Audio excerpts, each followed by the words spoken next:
Hello everyone, welcome back to my real estate channel, Nick Rano Real Estate.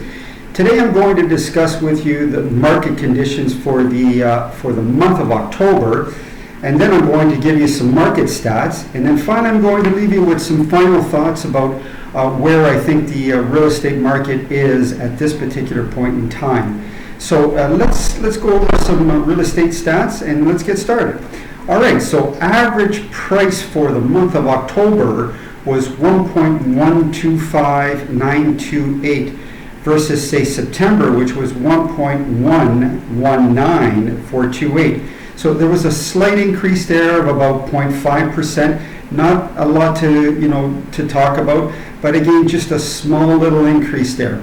So it's good to see that it's not increasing by 2 to 3 or 4 or 5%. So, but there is a small increase, and we've been seeing increases for the last few months now, but not this one here. This last increase here, not substantial enough to drive buyers back into the hole and not do anything. So, nothing major. Okay, that's the whole point of that one there. Nothing major. Active number of listings for October, we see 19,540, and that was up over September, which was at about 18,912, an increase of about 3.3%. So great time. I can't stress this enough. Great time to get out there and start shopping for a home. Lots more to choose from. Now, bear in mind that there's some areas that perform a lot better than other areas. But overall, if there's a certain pocket that you're interested in, I'm sure that there'll be listings available for you to look at, especially in the condo market, especially in the townhouse market. Great way for a first-time entry level, and semi-detached. Semi-detached tends to perform a lot better than most of the homes because it's a great mid-level, entry-level type of product.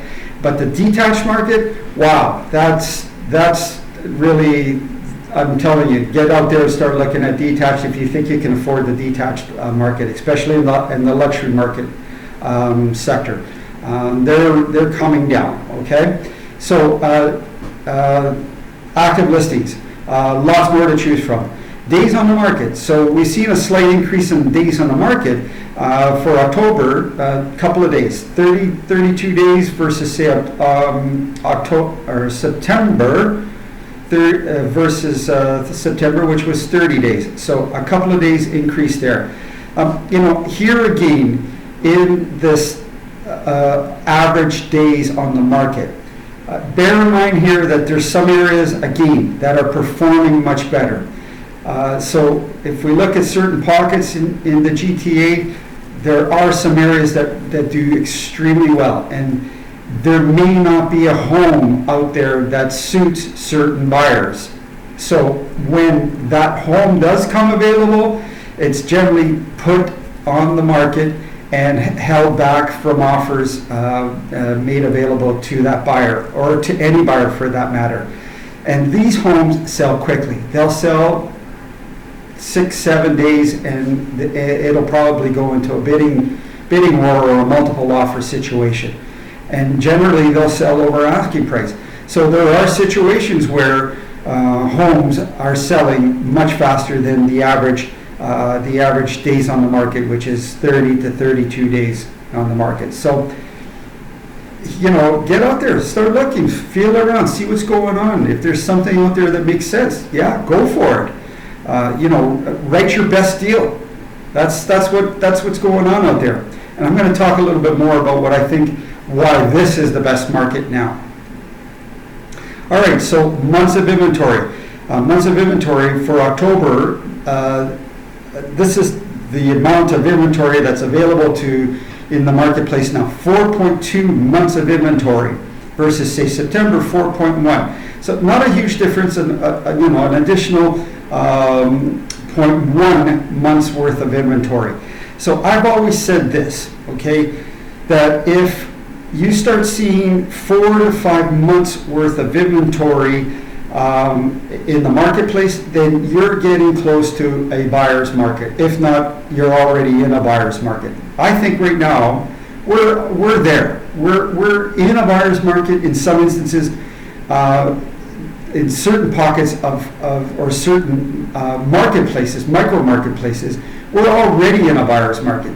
So I mean, buyers are writing their best deals right now. But in 4 months, between 4 months and 5 months, most certainly you're already edging within a buyer's market there. So again, the market has shifted. The pendulum, it has shifted. It is getting closer towards a buyer's market, most certainly. Sales. Okay, so sales in October, not a huge difference here. 4,646, same versus September, 4,642, virtually the same. Good to see that we're still seeing sales, active listings, days on the market, months of inventory, average price going up instead of coming down. I mean, we'd like to see the reverse, but hey, look, we still have an industry. It's still extremely active out there. And as long as we're seeing these kinds of numbers and still seeing activity out there, we still have an active market. We still have demand for a real estate market out there. So key to understanding that the market has not crashed or is not, price has not free fallen. All right, so terminated. This is another stat that I added a few months back. Terminated listings, suspended listings not selling in overall in about 4 or 5 different marketplaces: Durham, Peel, Simcoe, Toronto, and York. Those 4 or 5 areas, I looked at terminated listings, and what I mean by terminated listings is simply this: is that agents like to use this tool to sometimes take that listing off the market and reintroduce it back into the market, whether it's for a price change or if it's to try to if that listing's been sitting for a while, to try to regenerate interest again throughout all the multiple websites or whatnot. So if it's been sitting around, it's gone stale, take it down, put it back up again, reintroduce it as a brand new listing. Good way to market that listing again. So terminated listings in those 4 or 5 areas for the month of October, we see 4,657 listings terminated, which was an increase of about 32%. Lots of activity, lots of trying to regenerate, or price increases or price decreases, both actually. All right, so I see them both go up and come down, quite honestly. Suspended listings. Sellers taking their homes off the market. So they couldn't sell. We talked about listings not selling in the marketplace a little bit here. Suspended listings off the market. 616 listings were suspended off the market. That was an increase of about 39% in the month of October from September. And listings not selling.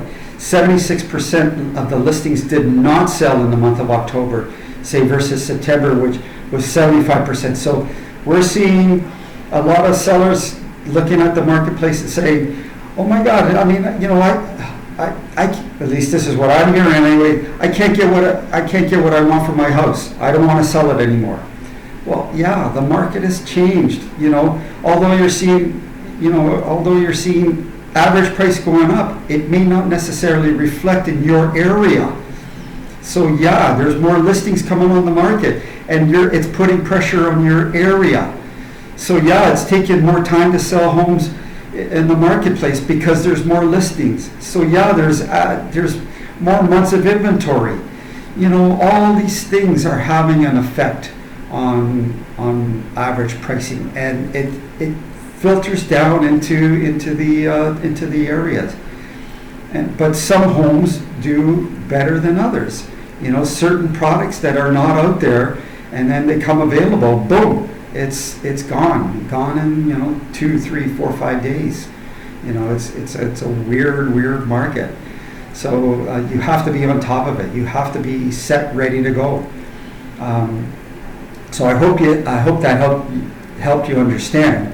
You've really got to be on top of your game, or your agent needs to be on top of the game so that when you're negotiating, you can throw these stats at the other agent or the other seller that you're presenting an offer to, and help you negotiate your very best deal when you're purchasing. Okay, just a little tip there. All right, so I always like to give my final thoughts, and in my last video I mentioned that that we had a lot of listings in the marketplace, and even this last month we've seen an increase in the average listings that are out there. In fact, we've seen probably an increase of about 3%, over 3%. So we've got about close to 20,000 listings available throughout the GTA.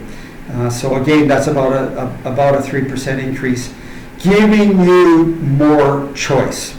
So guys, I can't stress enough how I think this is probably the best time to get out there and start looking at listings. And the reason why I say that is I think you're probably going to see this type of a market like this for the next few months. So we're looking at the rest of November, December, January, and potentially February. As long as interest rates are holding, this is the type of market that you're probably going to see. If they start to decrease, there's talk about decreasing interest rates, I think you're going to see that average price going back up again. Even if they don't decrease or don't touch the interest rates, I think because of the demand that's in the marketplace, I think you're still going to see an increase in average price come the new year at some point in time, potentially early in the new year. So this is probably, within the next few months or so, this is probably the best time to be purchasing or making your very best deal in the marketplace right now. So I hope I hope that you've enjoyed this video. I hope you've gotten something out of it. In some ways, I hope I can help you. Please give me a call, Nick Randall Real Estate, 416-987-8000. Please like, subscribe, comment, and hope to see you in the next video. Take care. Bye for now.